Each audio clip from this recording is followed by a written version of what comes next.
You guys, कैसे हैं सारे बच्चे। तो भाई आज हम लोग और एक नई चीज समझने वाले हैं और वो हमारी नेक्स्ट अवस्था है वाष्पीकरण। अब तक के हम सभी बच्चे लोगों ने इतनी तो चीजें जान ही ली थी कि भाई जितने भी हमारे पास में कोई भी अवस्था परिवर्तन हो रही है तो किस प्रकार से ऊर्जा उसमें दी जाती है और कई बार उसमें से ऊर्जा को बाहर निकाला जाता है। तो इतनी चीजें मेरे ख्याल से हर बच्चे को कंप्लीटली बिल्कुल दिमाग में फिट हो गई होगी, है ना। ऐसा कोई स्टूडेंट तो नहीं है ना जिसका दिमाग में कोई चीज नहीं आ रही। चलो तो भाई यहाँ पे तो बिल्कुल तुम्हारा सब कुछ सॉर्टेड है ना। अब हम लोग पढ़ने वाले हैं आज की क्लास में वाष्पीकरण, बट एक टॉपिक छूटा हुआ था शुष्क बर्फ। इसको मैं पहले बता देती हूँ बेटा, ये होता क्या है। आप सभी लोगों को एक बात पता है कि जब भी हम दाब आरोपित करते हैं तो हमारी जो अवस्था है वो परिवर्तित हो जाती है ना। हमने देखा था कि अगर मेरे पास में कोई ऐसा बर्तन है जो बिल्कुल बंद बंद सा है, उसमें मैं पिस्टन से प्रेशर अप्लाई करती हूँ तो क्या हो जाता है, सारे जो कण होते हैं वो पास पास में आ जाते हैं। तो बेटा जो कण होते हैं उनके पास पास में आने के बाद वो जनरली द्रव में परिवर्तित हो जाता है ना। जैसे अपन ने देखा था, सीखा था ना, ये बात भूला तो नहीं ना कोई। अरे भाई भूले तो नहीं कोई कि जैसे ही हमारे पास में मान लो ये कोई बर्तन है, इसमें ढेर सारी गैस है ना। तो हमने क्या सीखा था कि ये जो गैस के अणु है, कण है, इनको दाब लगा करके जब हम लोग पिस्टन से पास पास में लेकर आते हैं, ठीक है, तो क्या होता है बच्चा, ये जो कण होते हैं वो बहुत पास में आ जाते हैं और पिस्टन को दबाने पर ये कण जो है वो द्रव अवस्था में परिवर्तित हो जाते हैं। भाई इतनी कहानी हमको क्लियर थी, है ना। ये इतनी कहानी तो क्लियर थी ना, किसी को यहाँ पे कोई दिक्कत नहीं। तो बेटा यही सेम चीज क्या होती है, शुष्क बर्फ में होती है। शुष्क बर्फ यानी कि इसे हम कह सकते हैं बेटा जो कार्बन डाइऑक्साइड होती है यह इसका ठोस रूप है। किसका, कार्बन डाइऑक्साइड का यह कैसा है, ठोस रूप है।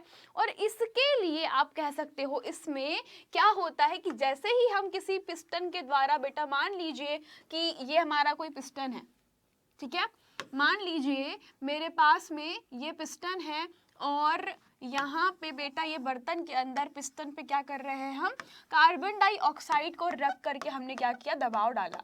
तो क्या होता है बच्चा, जो कार्बन डाइऑक्साइड गैस है वो सीधे काय में नहीं बदलती बेटा, वो सीधे द्रव में ना बदलते हुए किस में बदल जाती है, वो द्रव से सीधे परिवर्तित हो जाती है ठोस में। वो सीधे बदल जाती है किसमें, ठोस में। और यही तो हमारा क्या कहलाता है बच्चा, यही हमारे पास में बन जाती है ड्राई आइस, शुष्क बर्फ, जो कि आप लोग चित्र में देख रहे हो, ठीक है। तो ये चीज बिल्कुल दिमाग में फिट कर लेना। शुष्क बर्फ क्या होती है, जब दाब आरोपित करके, परिभाषा जिसको लिखना है बेटा नोट्स में लिख लीजिए अपने, मैं परिभाषा बोल देती हूँ, आप लोग इसको लिख सकते हो बहुत आराम से। जब भी कार्बन डाइऑक्साइड को या उसके ऊपर दबाव डाल करके उसे संपीड़ित किया जाता है तो वह द्रव अवस्था में परिवर्तित ना होकर वो सीधे किस में परिवर्तित हो जाती है, गैस में परिवर्तित, ठोस में परिवर्तित हो जाती है। और इसे ही हम लोग शुष्क बर्फ कहते हैं। सिंपल लिख लोगे। अगर किसी को फिर भी कुछ इशू है बेटा, एक बारी और बोल दे रही हूं मैं कि हमारे पास में जो कार्बन डाइऑक्साइड होती है, सबको पता है गैस, तो कार्बन डाइऑक्साइड को संपीड़ित करने यानी कि उस पर दबाव डालने पर जब उसके कण आपस में पास पास आते हैं तो वो द्रव में ना बदलते हुए ठोस में बदल जाती है, जिसे ही हम शुष्क बर्फ कहते हैं। बहुत सिंपल है ये, दैट्स इट, ठीक है। चलिए अब हम लोग आगे बढ़ते हैं वाष्पीकरण पे। तो बेटा आप सब लोगों ने एक चीज देखी होगी, नोटिस करी होगी कि हम लोग जब भी पानी को उबालते हैं, सब लोग ये बात जानते हैं ना कि हम लोग जब पानी को उबालते हैं तो पानी भाप बन जाता है। सबको पता है ये बात कि जब भी हम पानी को क्या करने वाले हैं, पानी को जब भी हम उबालेंगे तो उबाल मारने पर जो पानी होता है कैसे हो जाता है, भाप के रूप में बदल जाता है। यही होता है, पानी भाप में बदल जाता है। और हम इसी भाप को क्या बोलते हैं भाई, हम बोलते हैं कि हमारा जो द्रव है वो गैस में बदल गया। हमारा क्या बोलते हैं बेटा, जो द्रव है वो किस में बदल गया, गैस लिख रही हूं मैं, गैस में परिवर्तित हो जाता है। ठीक है, तो ये किस में बदल गया बच्चा?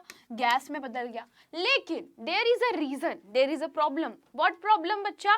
प्रॉब्लम ये है हमारे पास में कि सिर्फ क्या क्वथनांक पर ही वाष्पीकरण होता है? क्वेश्चन सिंपल है बेटा, क्या क्वथनांक पर ही वाष्पीकरण होता है? क्वथनांक मतलब कि क्या? वह ताप, क्वथनांक मतलब क्या? वह ताप जिस पर हमारी जो गैसेस होती है, जिस पर द्रव, जिस तापमान पर जो हमारा द्रव होता है, जिस ताप पर द्रव किस में बदलता है बेटा? गैसीय फॉर्मूले में बदल जाता है, गैस में बदलता है ना, गैस में परिवर्तित होता है। तो बेटा ये कहानी तो सबको पता है कि क्वथनांक मतलब कि क्या होता है? वह तापमान जिस ताप पर द्रव गैस में परिवर्तन हो जाता है या परिवर्तित हो जाता है। तो बेटा क्या ये पॉसिबल है? क्या आप लोगों ने डेली लाइफ में एग्जाम्पल देखा है कि हमारे आसपास जितना भी पानी होता है वो क्वथन ताप के पहले ही वाष्पीकृत हो जाता है? जैसे कि नदियों का पानी, हम जो कपड़े सुखा रहे होते हैं उसका पानी, होता है ना ऐसा कि वो बिना 100 डिग्री सेल्सियस पे गए, है ना। पानी का क्वथन ताप क्या होता है? पानी का क्वथनांक जो होता है वो कितना होता है बेटा? क्वथनांक, क्वथन ताप सब एक ही है ना। कोई बच्चा अगर सोच रहा होगा कि क्वथनांक और क्वथन ताप क्या है, दोनों एक ही चीज है। क्वथनांक जो होता है बेटा कितना होता है? 100 डिग्री सेल्सियस। कितना? 100 डिग्री सेल्सियस। तो क्या तालाब का, हमारे कपड़ों का जो पानी है वो 100 डिग्री सेल्सियस पर उबलता है क्या भाप बनने के पहले? नहीं। आपने देखा होगा जलाशयों का पानी, है ना, घर के सामने बर्तन रखा है उसका पानी, जो हम कपड़े सुखाते हैं उसका पानी, ये सारा का सारा जो पानी होता है वो क्या हो जाता है बेटा? उड़ जाता है। उड़ जाता है ना, उड़ता है कि नहीं उड़ता है? तो बेटा जो पानी आप लोगों ने देखा है कि उड़ जाता है, वो कैसे उड़ जाता है? वही तो वाष्पीकरण है बच्चा। वाष्पीकरण मतलब कि हमारे पास में क्वथनांक के पहले ही पूरा जो हमारा ठोस होता है, सॉरी, जो हमारा द्रव होता है वो किस में बदलता है? गैसीय रूप में परिवर्तित होने लगता है। देखिए क्या लिखा हुआ है। हम जानते हैं कि पदार्थ के कण हमेशा क्या होते हैं बेटा? गतिशील होते रहते हैं और कभी भी रुकते नहीं। एक निश्चित तापमान पर गैस, द्रव या ठोस के कणों में विभिन्न मात्रा में गतिज ऊर्जा होती है। द्रवों में सतह पर स्थित कणों के अंशों में इतनी गतिज ऊर्जा होती है कि वे दूसरे कई कणों के आकर्षण बल से मुक्त हो जाते हैं। हम लोग ये बात द्रव के लिए जानते हैं। क्वथनांक से कम तापमान पर द्रव के वाष्प में परिवर्तित होने की प्रक्रिया ही वाष्पीकरण है। इसे आप सभी लोग नोट कर लीजिएगा। अगर आपसे पेपर में पूछा जाता है कि वाष्पीकरण क्या होता है तो बेटा आपको यह देना है, कौन सा वाला? क्वथनांक से कम तापमान पर द्रव के वाष्प में परिवर्तित होने की प्रक्रिया ही वाष्पीकरण है। तो भाई यहाँ पे हमें यह चीज समझना है बेटा कि होता क्या है। वाष्पीकरण जो है वह बिल्कुल 100 डिग्री सेल्सियस के पहले हो जाता है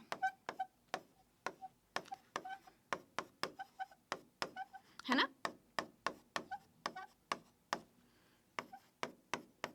पानी में जो वाष्पीकरण होता है बेटा, है ना, तो हम लोग क्या बोल सकते हैं? जो पानी का वाष्पीकरण होता है, आप लोगों ने देखा हो, सबसे अच्छा एग्जांपल है पानी का वाष्प में बदलना।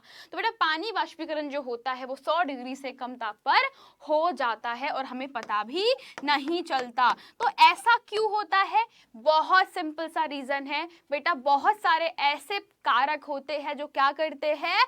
हमारे जो गैस है उनके कणों को तोड़ देते हैं। सबसे इंपॉर्टेंट चीज आपको ये बात पता है कि अगर हमारे पास में जो कण बंधे हुए हैं वो अगर टूट जाते हैं, अगर ये कण आपस में बंधे हुए हैं और अगर ये बंधे हुए कण क्या हो जाएंगे? टूट जाएंगे, तो ऑटोमेटिकली उनकी अवस्था बदल जाती है। तो बेटा द्रवों में तो ये बदले होते हैं, मतलब द्रव के अंदर ये जो कण होते हैं हमेशा गति में रहते हैं। ये बात यहीं पे लिखी हुई होती है कि द्रवों के सतह पर स्थित कणों के कुछ कुछ अंश, पूरे नहीं बेटा। आपने देखा होगा अगर ग्लास में पानी रखोगे या किसी बर्तन में पानी रखोगे तो वो वाष्पीकृत कब होता है? एक थोड़े थोड़े टाइम के बाद। मतलब ये एकदम से बिल्कुल एक दिन में वाष्पीकृत होता है क्या? अगर तुमने प्लेट के अंदर पानी रखा और क्या पानी को तुम ऐसे कहीं पे रख दोगे तो क्या एक दिन में पानी उड़ जाता है? नहीं, उसको उड़ने में टाइम लगता है। मौसम पे भी निर्भर करता है भाई, हमारे जो बर्तन में रखा है उस पर भी निर्भर करता है। हमने देखा है ना, हम लोग नोटिस करते हैं बेटा, आप आपकी डेली लाइफ में देखना कि बेटा तालाब का जो पानी है वो जल्दी सूख जाता है ना। हमारे पास में जो हमारे टाके में पानी होता है, जो टंकी में पानी रहता है, वो थोड़ा टाइम से सूखता है, आराम से सूखता है। होता है क्या ऐसा? जो हमारी चाय की प्याली होती है उसमें चाय देर से ठंडी होती है, लेकिन अगर हम लोग प्लेट में चाय पीते हैं तो जल्दी ठंडी हो जाती है। ऐसा होता है क्या? तो बेटा हमने क्या नोटिस करा, हमने ये नोटिस करा कि गैस के जो कण होते हैं, सॉरी जो द्रवों के जो कण होते हैं ना, है ना, वाष्पीकरण क्या प्रोसेस है? वाष्पीकरण का मतलब होता है हमारे पास में, सब लोग जानते हैं, वाष्पीकरण में हमारे पास में बच्चा जो द्रव के कुछ अंश होते हैं, है ना, द्रव जो है वो किस में बदलता है बेटा? गैस रूप में बदलेगा। पर आपको ये बता दूं, वाष्पीकरण जो होता है वो किस पर होता है बेटा? वह क्वथनांक से कम तापमान पर जो द्रव है उसके वाष्प में बदलने की प्रोसेस है। तो बच्चा एक बात बताओ मुझको कि अगर मेरे पास में कोई भी द्रव है, कोई भी द्रव है अगर मान लीजिए, तो अगर वह द्रव बेटा गैस में बदल जा रहा है, क्या हो रहा है? गैस में बदल जा रहा है, तो क्या ये द्रव के जो कण है आपस में बंधे हुए वो टूटेंगे कि नहीं टूटेंगे? बस इतना जवाब दो, हाँ या ना में जवाब देना। अगर मेरे पास में द्रव गैस में बदल जाता है तो जो द्रवों के कण होते हैं क्या उनमें टूटने वाली चीज हो जाती है? क्या वो आपस में जुड़े होते हैं पर बाद में टूट जाते हैं? ऐसा कुछ सीन होता है क्या? एग्जैक्टली बिल्कुल सही सोच रहे हो आप बेटा। हमने क्या सीखा है कि जब भी हम द्रवों को गर्म करते हैं तो द्रव एक्स्ट्रा ऊर्जा लेता है, और एक्स्ट्रा ऊर्जा लेने के बाद क्या होता है बेटा? इसके जो बंध होते हैं वो टूट जाते हैं, और फिर वो बेटा उसके बंध जो है एक दूसरे से मुक्त हो जाते हैं, स्वतंत्र हो जाते हैं, और वो बूंदों के रूप में फैल जाते हैं या कण दूर दूर हो जाते हैं, इसीलिए वो गैस में बदल जाते हैं। तो बेटा होता क्या है, हमारे पास में ऐसे बहुत सारे कारण हैं जिससे जो द्रव है वो गैस में बदल सकता है। क्यों? क्योंकि द्रव के कण पहले से ही कैसे होते हैं बेटा? बहुत कम आकर्षण बल से बंधे होते हैं। जैसे द्रव का आयतन निश्चित होता है, आकार अनिश्चित होता है। तो आकार अनिश्चित क्यों है? क्योंकि इनके जो कणों के अंदर आकर्षण बल है वो बहुत कमजोर है। तो यही कमजोर आकर्षण बल का फायदा उठाते हुए बेटा अगर आप थोड़ा बहुत कुछ चेंजेस करते हो तो हमारा जो द्रव है वो गैस में बदल जाता है। एग्जाम्पल के लिए जैसे कि आप सब लोग चाय वाय पीते हो बढ़िया, है ना, तो आप लोगों ने देखा होगा जो आपकी दादी होती है या फिर आपकी जो बड़े बुजुर्ग लोग होते हैं वो प्लेट में चाय पीते हैं। आप लोग तो कप में पी लेते हो, लेकिन जो आपके बुजुर्ग है वो किस में पीते हैं भाई? वो प्लेट में चाय पीते हैं। ऐसा क्यों? क्योंकि प्लेट में बेटा चाय जो है जल्दी ठंडी हो जाती है, यही होता है। प्लेट में चाय हमारी जल्दी ठंडी होती है रादर देन कप में। ऐसा क्यों? क्यों क्यों क्यों? क्योंकि क्षेत्रफल पर भी निर्भर होता है बेटा। तो हम नोटिस कर रहे हैं कि वाष्पीकरण जो है बच्चा वो किस पर निर्भर करता है? वह क्षेत्रफल पर निर्भर कर रहा है। पॉइंट नंबर 1, हमारे पास में हमने क्या नोटिस किया कि वाष्पीकरण जो होता है वो क्षेत्रफल पर निर्भर करता है। ठीक है, इसीलिए जब भी हम कोई खाना खाते हैं गर्मा गर्म, उसको बेटा हल्का सा ठंडा होने के लिए बढ़िया सा प्लेट में फैलाते हैं। जैसे खिचड़ी हो गया, तो खिचड़ी को हम कभी भी कटोरे में नहीं खाते, हम क्या करते हैं? बढ़िया सी चौड़ी सी प्लेट लेते हैं, उसमें फैलाते हैं और खाते हैं। क्यों? क्योंकि उसमें जल्दी ठंडी होती है, यानी उसमें जल्दी जल्दी जितना ज्यादा सतह का क्षेत्रफल, देखो यहाँ पर क्षेत्रफल कैसा है बेटा? यहाँ पर क्षेत्रफल कैसा है? क्षेत्रफल बहुत कम है। लेकिन यहाँ पर देखो, यहाँ पर कैसा है भाई? यहाँ पर क्षेत्रफल बहुत ज्यादा है। तो जितना ज्यादा क्षेत्रफल उतने जल्दी वाष्पन होगा, है ना। तो बेटा यहाँ पर जो द्रव है हमारा उतने ही जल्दी वाष्प में बदलते जाएगा। इसीलिए बच्चा जितना अधिक क्षेत्रफल होगा उतना ज्यादा वाष्पीकरण होगा, है ना। तो आप लोग इसको लिख सकते हो, सतह का क्षेत्रफल जितना अधिक होता है उतना ही ज्यादा वाष्पीकरण होता है। सभी लोग इसको नोट कर लीजिए। हमारा वाष्पीकरण जो होता है वह सतह के क्षेत्रफल पर निर्भर करता है। इसके आगे आप लोगों को लिखना है कि अगर किसी भी द्रव की सतह को बढ़ा दी जाए तो उसका वाष्पीकरण उतनी ही जल्दी होता है। उदाहरण के लिए चाय को अगर कप में रखा जाए तो वो धीमे धीमे वाष्प में बदलता है वहां पे द्रव, लेकिन अगर चाय को प्लेट में डाला जाए तो जो द्रव है वो वाष्प में जल्दी बदलेगा। क्यों? क्योंकि भाई द्रव जो है वो बहुत बड़े एरिया में फैल चुका है और यहाँ पे देखो द्रव जो है वो कम एरिया में फैला है ना। यहाँ पर कम एरिया है, वहां पर ज्यादा एरिया है, तो यहाँ से बेटा वो जल्दी भाप में बदलते चला जाएगा। ओके, फिर आप सब बच्चे लोगों ने एक चीज देखी होगी कि हमारे पास में जो गर्मियों के दिन होते हैं, आप लोगों ने कभी नोटिस किया कि गर्मियों के दिनों में हमें बहुत ज्यादा प्यास लगती है, हमें बहुत रूखा रूखा महसूस होता है ना, हमें बहुत पसीना आता है। क्या आप सब लोगों ने ये सिम्टम गर्मियों के दिनों में नोटिस किया है क्या किसी ने? क्या ऐसा होता है कि आप लोगों को कि आपको गर्मियों में बहुत ड्राई फील होता है, आपको लगता है स्किन बहुत ज्यादा रफ हो गई है, बहुत रफनेस लगती है स्किन में, होता है क्या ऐसा? है ना। और जो भी पानी वानी होता है आपको बहुत प्यास लगती है, आप खूब पानी पीते हो, ऐसा होता है क्या गर्मियों के दिनों में? कि मेरे को ही होता है? अच्छा, आपको भी होता है? हाँ, तो भाई एक रीजन हमको और मिल गया। क्या? कि बेटा होता क्या है आपके पास में कि गर्मियों के दिनों में जो हमारा तापमान होता है वो कैसा होता है? ज्यादा होता है। सब बच्चे लोग समझो इस बात को, गर्मियों के दिनों में तापमान ज्यादा होता है, तो बेटा वाष्पीकरण जो है, पॉइंट नंबर दूसरा, वाष्पीकरण तापमान पर भी निर्भर करता है। ठीक है, तो तापमान पर निर्भर करता है, इसका मतलब क्या है बच्चा?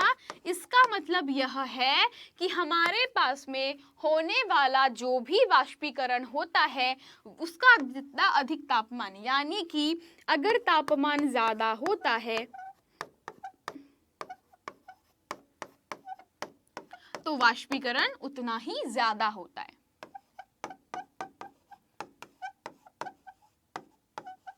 ठीक है, और अगर बच्चा तापमान कम होता है तो वाष्पीकरण कम होता है। सबसे अच्छा एग्जाम्पल, गर्मी के दिनों में जल्दी से कपड़े सूख जाते हैं। गर्मी के दिनों में क्या होता है? उदाहरण क्या है इसका बेटा? गर्मियों में कपड़े जल्दी से सूख जाते हैं, है ना,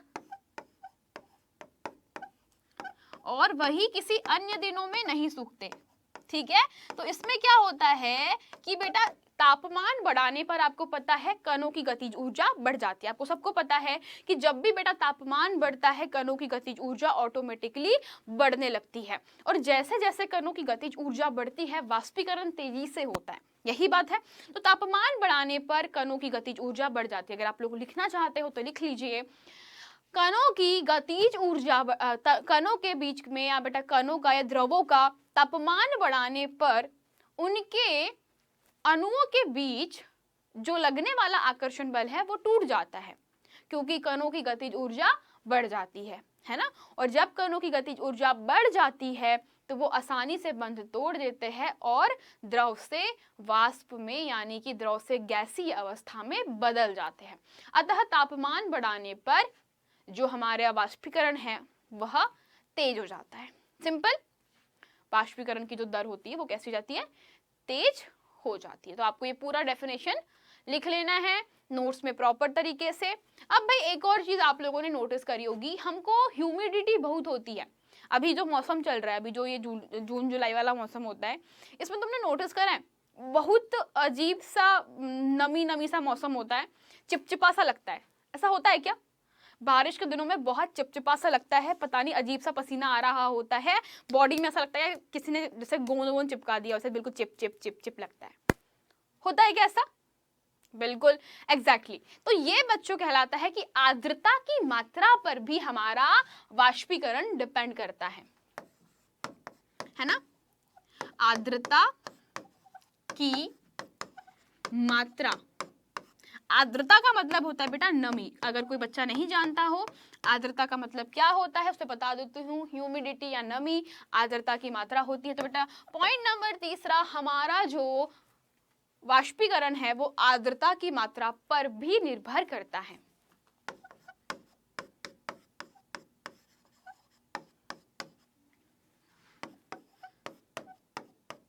ठीक है ना। अब एग्जाम्पल देखो, तुम्हारे जो कपड़े होते हैं तुम उसको बारिश के दिनों में सुखाओ, तुम नोटिस करना कि बारिश के दिनों में हमारे कपड़े बहुत टाइम से सूखते हैं, 2-4 दिन लग जाते हैं, हफ्ता भर भी लग जाते हैं कई बार। तो ऐसा क्यों होता है? क्योंकि बच्चों जितना ज्यादा नमी हमारे आसपास होता है वाष्पीकरण उतना ज्यादा धीमी गति से होता है। क्यों? क्योंकि पहले से ही हमारे वातावरण में ढेर सारे आर्द्रता है, यानी कि जलवाष्प उपस्थित होती है। आर्द्रता मतलब कि क्या बेटा? नमी। नमी का मतलब होता है हमारे पास में पानी की बूंदें, या इसको आप लोग बोल सकते हो बेटा जलवाष्प। तो जलवाष्प का मतलब क्या होता है? पानी की गैसीय अवस्था में बूंदे। तो बेटा ये जो जलवाष्प होती है पहले से बहुत ज्यादा होती है। तो क्या होता है बच्चा कि जैसे ही हमारी जो आर्द्रता होती है उसकी मात्रा बढ़ती है तो बेटा वाष्पीकरण धीमा हो जाता है। यहाँ पर क्या लिखोगे? आर्द्रता बढ़ने पर, आर्द्रता है ना, आर्द्रता बढ़ने पर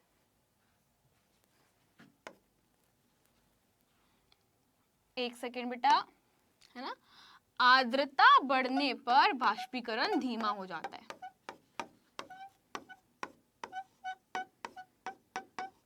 ना, वाष्पीकरण धीमा होता है। ठीक है, चलिए अब भाई आगे बढ़ते हैं अगले पॉइंट पर। अच्छा मुझे एक बात बताओ, ये मौसम देखा है किसी ने? कितना सही मौसम लगता है ना, बिल्कुल बढ़िया, बादल बादल होते हैं, हवा चल रही रहती, हवा मस्त चल रही होती है, साए साए। कितने बच्चों को पता है कि ऐसे मौसम में बढ़िया एकदम साए साए हवा चल रही होती? बताओ, होता है ना ऐसा कि ऐसा बढ़िया सा मौसम है और मस्त हवा चल रही है, साए साए? होता है क्या ऐसा? सबके साथ में होता है? भाई मुझे भी तो बहुत पसंद है, मस्त हवा चलती रहती है। तो कभी नोटिस करे हो कि जब ऐसा मौसम होता है और तुम बाहर खुले में, मतलब मान लो छत वत पे तुमने कपड़े वपड़े सुखाने के लिए डाल दिए, तो ऐसा होता है कि जब तेज हवा चलती है तो कपड़े सूख जाते हैं। कभी नोटिस करे हो कि दिख रहा है तुम लोगों को जो मैं लिखने वाली हूँ? चलो तो मैं थोड़ा ऊपर लिख देती हूँ कि बेटा क्या होता है ना, जो हमारी हवा की गति होती है, ठीक है, क्या होता है बेटा? जो हवा की गति होती है या वायु, इसको हवा मत लिखो, विज्ञान के बच्चे हैं हम लोग, तो हम लोग क्या लिखेंगे? वायु की गति। तो बेटा जो वायु की गति होती है उससे भी वाष्पीकरण पर प्रभाव पड़ता है। वायु की गति द्रवों की या द्रवों के कणों की गतिज ऊर्जा पर प्रभाव डालते हैं। ठीक है, कैसे भाई? जल्दी बताओ मुझे, कैसे? एग्जाम्पल दो। जैसे मान लो तुम लोगों ने क्या किया, घर के बाहर कपड़े सुखाने डाले, तो कपड़े सुखाने डाले और मस्त साए साए हवा चल रही है और कपड़े हैं गीले। तो गीले कपड़े बेटा जब हवा चलते रहती है तो क्या होता है ना कि द्रवों के अंदर के जो कण होते हैं उनकी गतिज ऊर्जा को बढ़ा देते हैं। जैसे ही गतिज ऊर्जा बढ़ जाती है वो वाष्प में बदल जाएगा और वाष्पीकरण हो जाएगा। यानी कि हमारी वायु की गति जितनी तेज होती है द्रव उतना ही अच्छे से वाष्पीकृत हो जाते हैं। इसका मतलब क्या है हमारे पास में कि वायु की गति कणों की गतिज ऊर्जा पर प्रभाव डालती है, या आप इसको लिख सकते हैं कि यहाँ पर वाष्पीकरण तेजी से होता है। कैसा होता है बेटा? वाष्पीकरण जो होता है वह तेजी से होता है। सिंपल होता है कि नहीं? Very good. तो भाई यहाँ पे बच्चा हम लोगों ने क्या क्या सीखा? हम लोगों ने सीखा कि हमारे पास में जितने भी अब तक के क्या देखे बेटा अपन ने देखा कि हमारे पास में जो वाष्पीकरण होता है ना, हम लोगों ने क्या नोटिस किया बेटा अब तक के? हम लोगों ने एक बात नोटिस करी कि हमारे पास में जो वाष्पीकरण होता है, तो वाष्पीकरण 4 कारकों पर निर्भर करता है ना? होता है क्या ऐसा? 4 कारकों पर निर्भर करता है। और वो क्या निर्भर करता है, जल्दी बताइए मुझे। पहला क्या था, हम लोगों ने देखा था सतह का क्षेत्रफल। जितना ज्यादा क्षेत्रफल होता है बेटा बढ़ा देते हैं अपन, जल्दी जल्दी वाष्पीकरण होता है ना। वैसे ही कपड़ों को मम्मी फैलाने को बोलती है। जैसे कि अपने जो कपड़े होते हैं उसको सुखाने के लिए अपन निचोड़ करके नहीं डालते, मम्मी बोलती है इसको झटको और फिर डालो रस्सी पे। तो फैला करके क्यों डालने के लिए बोलती है, क्योंकि सतह का क्षेत्रफल बढ़ जाता है और वाष्पीकरण तेजी से होता है। तो पहला नंबर पे क्या है भाई, सतह का क्षेत्रफल। Very good. पॉइंट नंबर दूसरा क्या था अपने पास में, जल्दी बोलो। पहला क्या था, सतह का क्षेत्रफल। पॉइंट नंबर दूसरा क्या था बच्चा, कौन सा बच्चा बताएगा, जल्दी से बोलो। हम लोगों ने फिर देखा था कि तापमान अगर अलग अलग है, कम तापमान पे कम वाष्पीकरण होता है।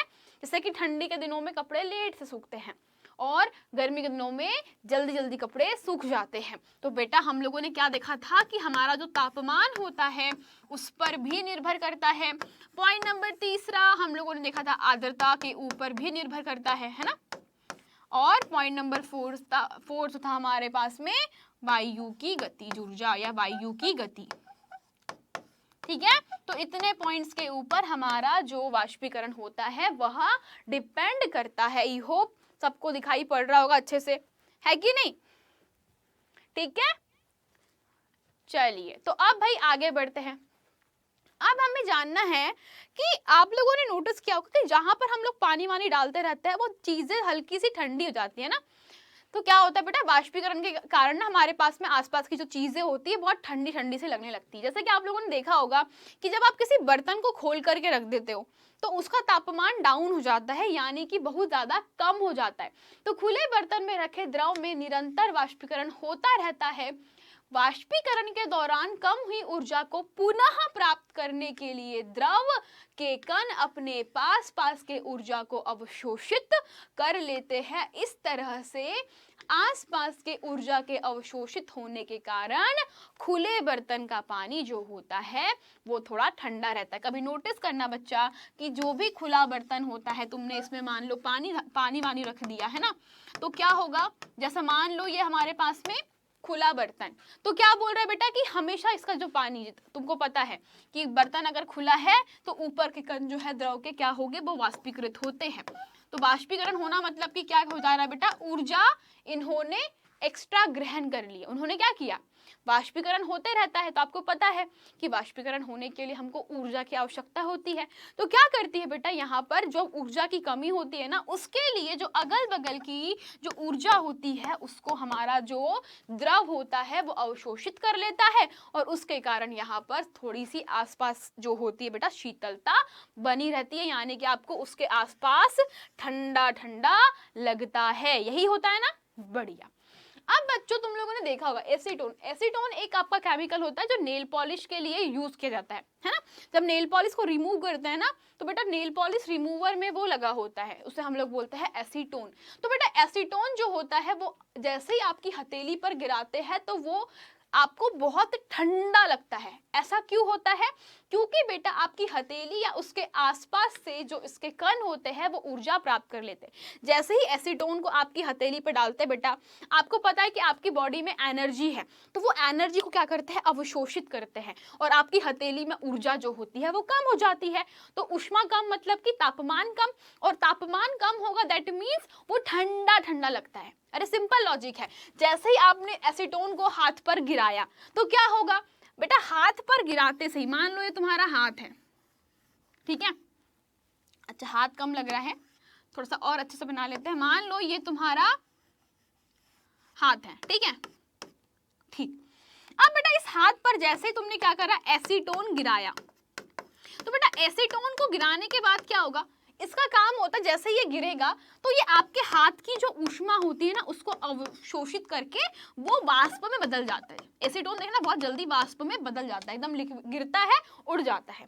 तो बेटा ये क्या करता है कि आपके जो हाथ की ऊर्जा होती है उसको अवशोषित करता है। वो क्या करता है, आपके हाथ की ऊर्जा को अवशोषित कर लेता है, ठीक है, ऊर्जा को अवशोषित कर लेता है। और जैसे ही आपके हाथ की ऊर्जा अवशोषित हो जाती है बच्चा, तो ऊर्जा के अवशोषण के पश्चात क्या होगा, अगर मेरे हाथ में ऊष्मा थी, किसी ने अवशोषित कर ली, तो भाई यहाँ तो ऊष्मा की कमी हो जाएगी, तो मुझे ठंडा ठंडा लगेगा, है ना। इसीलिए हमें क्या लगता है बेटा, ठंडा ठंडा लगता है। सेम टू सेम आप लोगों ने देखा होगा कि गर्मियों के दिनों में जब हमारे पास में तेज धूप के बाद नाइट में या इवनिंग में लोग क्या करते हैं, पानी वानी डालते हैं, तो क्या होता है बेटा, जो पानी होता है उसको फैलाने के बाद छत पर एक बहुत अच्छी प्रोसेस होती है बेटा, कि यहाँ पर वाष्पीकरण की जो गुप्त ऊष्मा होती है वो गर्म सतह को क्या कर देती है, शीतल बना देती है। यानी कि आपको पता है, अगेन हमारे पास में जैसे ही बेटा आपके गरम गरम छत के ऊपर ठंडा ठंडा पानी डालते हैं बच्चा, तो क्या होगा, पानी ऊर्जा लेगा, किसकी, छत की ऊर्जा को अवशोषित करेगा और भाप में बदल जाता है ना, वो बदलते चला जाता है। तो वो ऊष्मा जो अवशोषित होती है ना उस टाइम पर, यहाँ पर है ना, यहाँ पर क्या होता है, जो पानी जो है छत की ऊष्मा को जो ले लेता है ना बच्चा, बार बार लेते रहता है, तो क्या होगा, हमारी जो छत है वो क्या कर रही है, पानी को ऊष्मा देते जा रही है, और पानी जो है वो भाप में बदलते जा रहा है। तो जो नीचे वाला जो इलाका होता है ना बेटा, छत, वो ऐसे जाती है, ठंडी ठंडी हो जाती है। सेम टू सेम आप लोगों ने जो बर्फ होती है, बर्फ के गिलास होते हैं, उसके बाहर पानी को जमते हुए देखा होगा। आप इस पे ऐसे करोगे तो आपको बेटा पानी की कुछ बूंदें दिखेगी। ये क्यों होता है, क्योंकि बच्चा बर्फ कैसी होती है, बहुत ठंडी होती है। बर्फ कैसी होती है, काफी ज्यादा ठंडी होती है। और हमारा वायुमंडल कैसा होता है, गर्म होता है। तो बेटा ये जो बर्फ होती है, ये ठंडी ठंडी बर्फ क्या करेगी, आसपास के जो भी वायुमंडल के कण होते हैं उसके अंदर क्या होता है, आपको पता है कि हमारे वायुमंडल में ढेर सारे जल की वाष्प होती है। क्या होती है, जल की वाष्प होती है। तो बेटा ये जो हमारे ठंडे ठंडे जो गिलास होते हैं वो आसपास की जल वाष्प को इकट्ठा करके वो क्या कर लेता है बेटा, अपने ऊपर जमा लेता है। तो यहाँ पर जो जल वाष्प है वो क्या हो जाती है, गैस से द्रव में बदलती है। तो क्या होता है ना, बर्फ के ऊपर मान लीजिए यहाँ पर आपने आइस क्यूब्स रखे हुए है ना, या ढेर सारे आप लोगों ने आइस क्यूब्स रखे हुए, तो यहाँ की बेटा जितनी भी जलवाष्प होती है ना, वो आकर के क्या हो जाती है, यहाँ पर ठंडी हो जाती है। तो जलवाष्प जो बर्फ है उसके आसपास आकर के क्या हो जाती है बेटा, यहाँ पर आकर के ठंडी होती है, और ठंडी होने के कारण क्या हो जाती है, वो बर्फ के गिलास के चारों तरफ जमने लग जाती है, और वो बेटा कैसे हो जाती है, द्रव रूप में बदल जाती है। इसीलिए जो ठंडा ठंडा हमारा गिलास होता है उसके आसपास आपने इतनी सारी जो पानी होती है उसकी बूंदे भाप के रूप में देखी होगी। चलो तो भाई ये थी आपकी आज की क्लास। तो आप लोगों को बता देती हूँ बेटा, हम लोगों ने देखा कि किसी बर्तन में हम बर्फीला जल रखते हैं तो जल की बाहरी सतह पर हमें जल की बूंदे नजर आती है, क्योंकि बेटा वायु में उपस्थित जो भी जलवाष्प होती है, जैसे कि हमारी पानी की बूंदे आर्द्रता या नमी, वो क्या होता है बेटा, जैसे ही आप बर्फ वाले पानी के संपर्क में लाते हो, या जो भी आपका जो बर्फ होता है उसके गिलास के संपर्क में आता है, तो वो भी ठंडी हो जाती है बेटा। तो जैसे ही आपके पास, आपको पता है कि ठंडा होना मतलब कि ऊर्जा में कमी हो जाना, ठंडा होना मतलब क्या होता है, ऊर्जा में कमी आना। तो बेटा सेम होता है वहां पर, और द्रव जो अवस्था है उसमें बदल जाता है। तो भाप से क्या बनता है, वहां पे जो आर्द्रता है, जो नमी है, जो जलवाष्प है, वो किस में बदलता है, द्रव में बदल जाता है। इस प्रकार से हमारा ये जो पूरा चैप्टर है आज हम लोगों ने कंप्लीट कर लिया। नेक्स्ट लेक्चर रहेगा इसका सिर्फ और सिर्फ क्वेश्चन आंसर के ऊपर।